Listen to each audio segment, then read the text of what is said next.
Shalom jemaat yang Tuhan kasihi. Saya mewakili ATM diminta untuk menyampaikan sebuah pandangan Abba Love tentang apakah boleh orang percaya divaksinasi. Nah, saudara, kenapa hal ini kami sampaikan? Menyangkut banyaknya berita-berita yang simpang siur yang membuat orang Kristen menjadi bingung, saudara. Nah, sebagai contoh, ada pertanyaan, apakah benar virus COVID-19 adalah ciptaan Bill Gates untuk dipergunakan mengontrol dunia dengan one world government? Nah, setelah kami mempelajari ini, saudara, itu adalah berita yang tidak benar. Karena hal itu sendiri sudah di-counter oleh Bill Gates. Saudara bisa melihat sumbernya di dalam detikfinance.com, saudara. Nah, di situ saudara dapat melihat bahwa Bill Gates berkata bahwa saudaraku, teori ini adalah saudaraku gila dan jahat. Dan sebenarnya Bill Gates tidak menciptakan virus COVID-19. Pada waktu itu saudara, dia hanya meramalkan bahwa pandemi, ya, virus seperti Ebola, itu sebabnya saudara, ya, dia berkata bahwa lebih baik berfokus untuk mencegah pandemi ini daripada berfokus, ya, memberikan uang banyak untuk saudaraku, ya, mencegah perang nuklir. Nah, saudara, jadi Bill Gates maksud hatinya baik.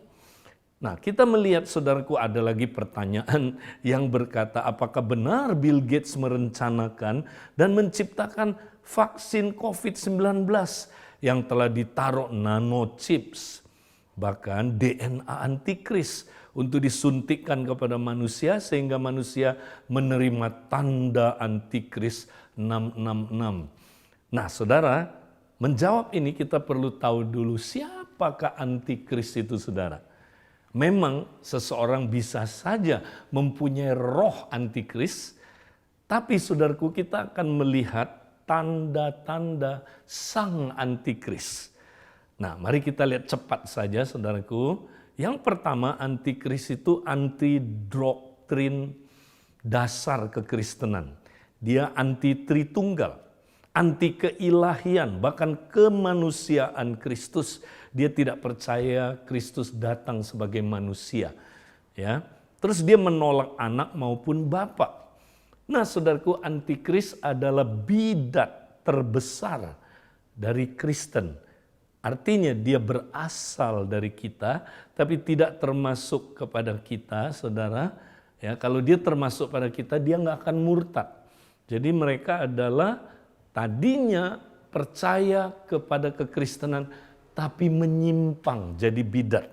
Bidat yang terbesar. Nah, kemudian saudaraku, antikris itu aktif berperang, ya, melawan orang-orang kudus, ya, orang Kristen, dan juga membunuh banyak sekali orang Yahudi. Nah, yang terakhir dia mengangkat dirinya sebagai Allah dan disembah sebagai Allah di bait Allah. Nah, saudara, mari kita uji apakah Bill Gates memenuhi syarat ini. Kelihatannya enggak, saudara. Ya, kalau kita lihat Bill Gates, ya, dia bukan orang Kristen yang murtad lalu mendirikan agama bidat yang baru, saudara, yang melawan kekristenan, anti terhadap doktrin ajaran Tritunggal, ya, ajaran kristologi yang benar. Dia mustahil membenci dan berperang melawan orang Yahudi karena Bill Gates sendiri orang Yahudi, saudara. Ya, kemudian, ya, Bill Gates juga belum pernah mengangkat dirinya sebagai Allah, apalagi disembah sebagai Allah di bait Allah. Jadi, saudaraku, kalau begitu, saudara, teori ini terlalu dibuat-buat. Ya. Nah, kemudian, saudaraku, mengenai nanochips, microchips, ya, yang akan dimasukkan ke dalam diri manusia lewat vaksinasi, itu adalah hoax, saudara. Kenapa? Ya, memang waktu research vaksin itu, saudara, ya, dikatakan ada orang yang dipasang chips. Tapi itu bukan nanochips, itu chips biasa kayak yang ditaruh di binatang untuk dimonitor, saudara. Jadi bukan seperti yang dikatakan ya oleh teori konspirasi ini. Nah, tentang kemungkinan DNA antikris disuntikkan ke dalam tubuh manusia, menurut ahli vaksin yang saya pernah dengar, justru akan merusak kemurnian vaksin tersebut, saudara. Ya, bahkan kata ahli vaksin begini, saudara. Ya, kalau DNA antikristus disuntikkan ke dalam tubuh manusia, justru manusia anti terhadap DNA-nya, ya anti terhadap antikris. Jadi ini aneh sekali, saudaraku, teori ini. Nah, saudara, jadi kalau antikris belum datang ke dunia ini, saudara, sampai sekarang kan kita belum tahu antikris itu siapa. Kalau dia belum datang, bagaimana DNA-nya bisa diambil, saudara, lalu disuntikkan ke dalam diri manusia? Nah, saudara, jadi ini adalah hal yang tidak masuk akal, ya. Nah, saudara, apakah 666 itu adalah chips atau barcode? Nah, saya mau sampaikan, saudara, pandangan kami tentang hal itu. Jadi gini, saudara, Tuhan berbicara kepada pendengarnya yang adalah orang Kristen yang hidup pada abad pertama. Tentu bahasa yang Tuhan katakan pada mereka, mereka mampu mengerti. Kalau Tuhan berbicara soal chips, teknologi yang ribuan tahun kemudian baru muncul, pasti membingungkan mereka, saudara. Jadi waktu Tuhan berkata 666 itu adalah tanda, nah mereka sudah mengerti apa yang dimaksud, saudara. Ya, karena ini persis seperti, saudaraku, tanda pengabdian yang orang-orang Yahudi lakukan, saudara. Nah, orang Yahudi diminta oleh Allah ya untuk mengabdi kepada Allah sepenuhnya dengan segenap keberadaan hidupnya. Karena itu mereka harus taruh tanda. Nah, tanda apa, saudara? Kalau saudara baca dalam Ulangan 6, Shema Israel, saudara. Ya, itu kalau mereka ucapkan Shema Israel, ya, mereka harus menaruh tanda di dahinya, tefilin, ya, kemudian tanda di tangan kanan, bukan di sini, saudara, di sini.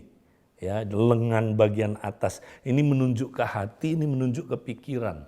Nah, kita orang perjanjian baru, saudara, kita nggak pakai lagi tefilin. Ya, itu orang perjanjian lama. Itulah tanda, saudara. Artinya dia ya membuat keputusan untuk, saudaraku, segenap hati pikirannya, saudara, tunduk kepada Tuhan. Itu tanda pengabdian. Nah, satu hari kelak antikris juga akan meminta pengikutnya, saudaraku, untuk tunduk, ya, taat kepada dia, menyembah dia. Wow, karena itu mereka diberi tanda, ya, di dahinya dan di tangan kanannya. Ini menunjuk kepada hati. Nah, saudaraku, bukankah kita juga demikian? Kita, saudaraku, di perjanjian baru dikatakan Tuhan menuliskan firman-Nya ya di dalam hati kita dan menaruhnya di pikiran kita, saudara. Jadi itu tanda, ya, meterai bahwa kita ini adalah orang yang mengabdi kepada Allah. Nah, tandanya apa, saudara? 666. Nah, 666 itu bicara, ya, saudaraku, 6 itu angka manusia. Ya, tapi ingat ya, antikris meninggikan dirinya, minta disembah sebagai Allah, jadi manusia mencoba untuk menjadi Allah disembah. Nah, kenapa 666?